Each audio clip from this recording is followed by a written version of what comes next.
کافی time گزرتا ہے، تقریباً 1 سال سے زیادہ معظم علی میر حبیب کا انتظار کرتا ہے، دن رات گزرتے رہتے ہیں، یہ اور اکبر خان بیٹھ کے باتیں کرتے ہیں، کبھی کبھی کام کرتے ہیں کچھ، لیکن آلموسٹ 1 سال سے زیادہ گزرتا ہے، اور وہاں پہ علی وردی خان کسی نہ کسی طرح مرہٹوں کو اپنی فوج سے مختلف جو اس کے میر مدن جنرل جو ہوتا ہے اس کے ساتھ مل کے تو کچھ کنٹرول میں کیے رکھتے ہیں۔ ساتھ ساتھ فورٹ ولیم میں کانسپریسی جاری ہے، اور وہاں پہ انڈین سب کانٹیننٹ پہ قبضہ کرنے کی تیاری ہو رہی ہے۔ تو یہ سارے حالات سلولی گریجولی چلتے رہتے ہیں۔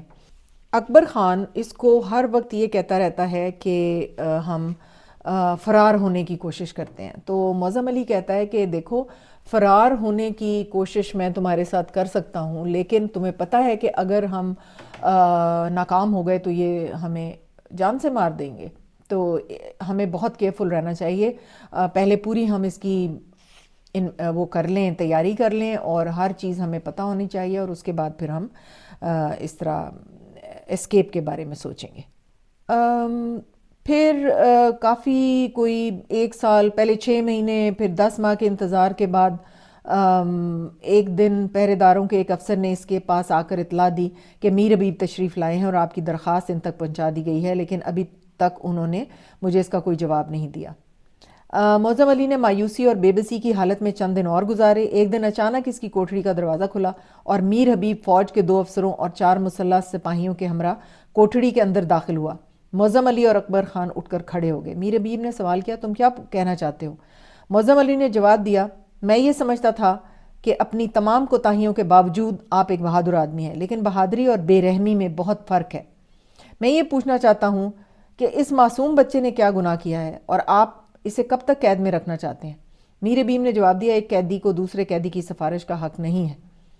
تاہم ذاتی طور پر میری یہ خواہش نہ تھی کہ اکبر کو کوٹھڑی میں بند کیا جائے، لیکن اس نے بھاگنے کی کوشش کی تھی، اور یہ اس کی خوش قسمتی تھی کہ مجھے اس کی شکل دیکھ کر رحم آ گیا۔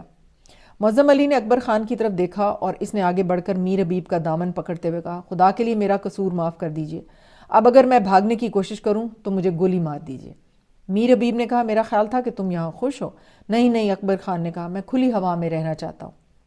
معظم علی نے کہا، اس سے یہ بھی معلوم نہیں کہ اس کا وطن کس سمت میں ہے، لیکن اگر یہ بھاگ بھی جائے تو آپ کے لیے کون سے خطرے کا باعث ہو سکتا ہے؟ میر حبیب نے کہا، دیکھو اکبر، میں تمہیں ایک اور موقع دیتا ہوں، لیکن اگر تم نے دوبارہ بھاگنے کی کوشش کی تو تمہیں باقی عمر تمام عمر اس تہہ خانے میں رکھا جائے گا جہاں دوپہر کے وقت بھی روشنی نہیں پہنچتی۔ پھر وہ پہرے داروں کی طرف متوجہ ہوا، اسے لے جاؤ، لیکن اس کا اچھی طرح خیال رکھو۔ اکبر خان ایک پہرے دار کے ساتھ باہر نکل گیا۔ میر حبیب دروازے کے قریب پہنچ کر اچانک مڑا اور معظم علی کی طرف متوجہ ہو کر بولا، میرا خیال تھا کہ تم اپنے متعلق کچھ کہنا چاہتے ہو۔ اپنے متعلق اس کے سوا اور کیا کہہ سکتا ہوں کہ میں ایک ایسے شخص کی قید میں ہوں جس سے رحم یا انصاف کی درخواست کرنا بے سود ہے، اور میں اس وقت کا انتظار کر رہا ہوں جب انصاف کی تلوار میرے ہاتھ میں ہوگی۔ میر حبیب غصے میں آنے کی بجائے مسکرایا اور اس نے سوال کیا، جب انصاف کی تلوار تمہارے ہاتھ میں ہوگی تو تم کیا کرو گے؟ میں آپ کو اس سے بہتر کوٹھڑی دوں گا اور آپ کے ساتھ کوئی ایسا قیدی نہیں رکھوں گا جس کی مظلومیت اور بے کسی کے احساس سے آپ اپنی تکالیف بھول جائیں۔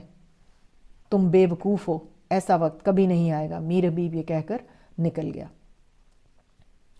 اب یہ کافی تفصیل ہے جس کے اندر یہ معظم علی اور اکبر خان وہاں سے اسکیپ کر جاتے ہیں، کافی پلاننگ کرتے ہیں اور کافی مہینے اس کے اوپر کام کرتے ہیں، اور اس کے بعد سیدھا معظم علی علی وردی خان کی خدمت میں پیش ہوتا ہے۔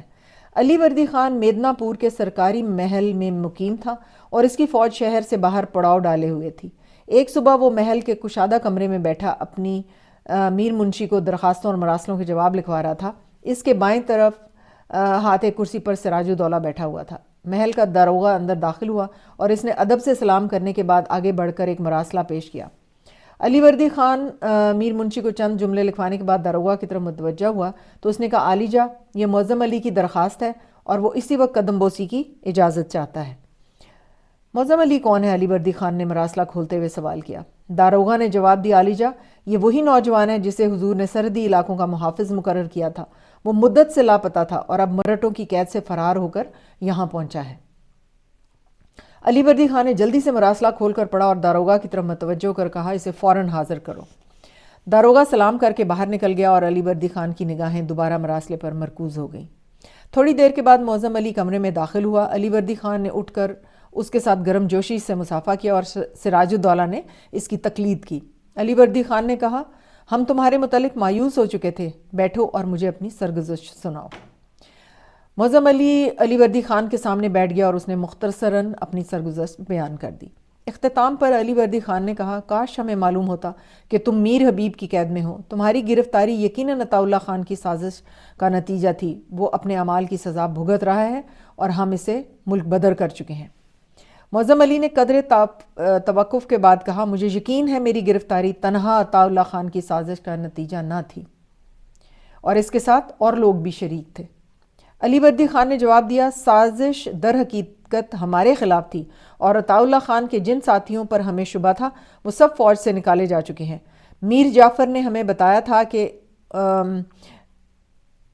ان کے دل میں عطا اللہ خان کے متعلق کچھ شکوک پیدا ہو گئے تھے اور انہوں نے تمہیں فوج کی حفاظت کے بغیر سفر کرنے سے منع کیا تھا۔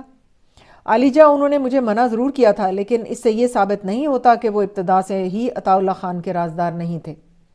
علی وردی خان نے قدر آزردہ ہو کر جواب دیا مگر اگر وہ عطا اللہ خان کے رازدار بن کر ہمیں بروقت اس کے ارادوں سے باخبر نہ کرتے تو اڑیسہ میں ہمیں انتہائی خطرناک صورتحال کا سامنا کرنا پڑتا۔ بہرحال اگر تم یہ چاہتے ہو کہ تمہاری گرفتاری کے صحیح اسباب معلوم کیے جائیں تو یہ مشکل نہیں ہے، ہم میر حبیب سے تمام باتیں معلوم کر سکتے ہیں۔ میر حبیب نے ہمارے ساتھ صلح کی درخواست کی ہے اور ہم صلح کی شرائط طے کرنے کے لیے میر جعفر کی سرکردگی میں ایک وفد اس کے پاس بھیج رہے ہیں۔